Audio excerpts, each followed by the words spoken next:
يا هلا والله ومرحبا، أخباركم علوكم طيبين؟ والله ما أقدر إيش أقول وإيش اللي أخلي. فأبغاكم تسمعوا بس قصة الولد هذا اليمني اللي هو صقر. فأبغاكم تسمعوا، وأبغاكم كل واحد من شاف المقطع لا ينسى من لايك وسبسكرايب واشتراك في القناة. إذا مو مشترك اشترك. نبغى نوصل صقر لهذا الجميع اليمنيين علشان نقدر نساعده، فكلكم ساعدوه ولازم نوقف معه. فكل حبيت اني اشارككم المقطع هذا، فيلا شوف المقطع. اسمع، انت شو اسمك؟ صقر. صقر. هذا وش هو هذا اللي جايبكم هنا؟ يمن. قول لي قصتك. يمن. قصتك وش هي؟ أبي متوفي وأنا دخلت هنا أشقي على أمي. ايوه. أمي فيها عبد الفقري، دخلت أدور لي حق علاج ليها وأروح. يقول لي أنا لما طلعنا الزلط يضربنا. من هو؟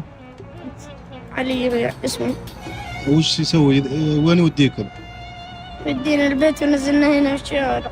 في الشوارع. يقول إذا ما جبت فلوس يضربنا. يضربكم. وين ضربك؟ شوف.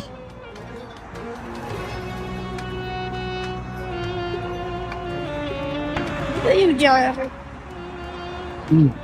يجرح يتوجع. يضرب يتوجع. لا تبكي. لا تبكي، لا تبكي. كل يوم يضربكم؟ نعم. شوف الجدة ثانية حق أمس. وش تبغى انت طيب؟ أبى أروح عند أمي، أبدي أشوف أمي.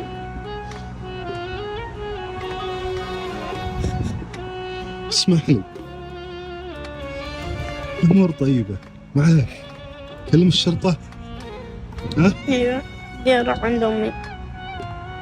أنت بطل. كم عمرك؟ 12. 12 ولا 13؟ 12. أنت رجال.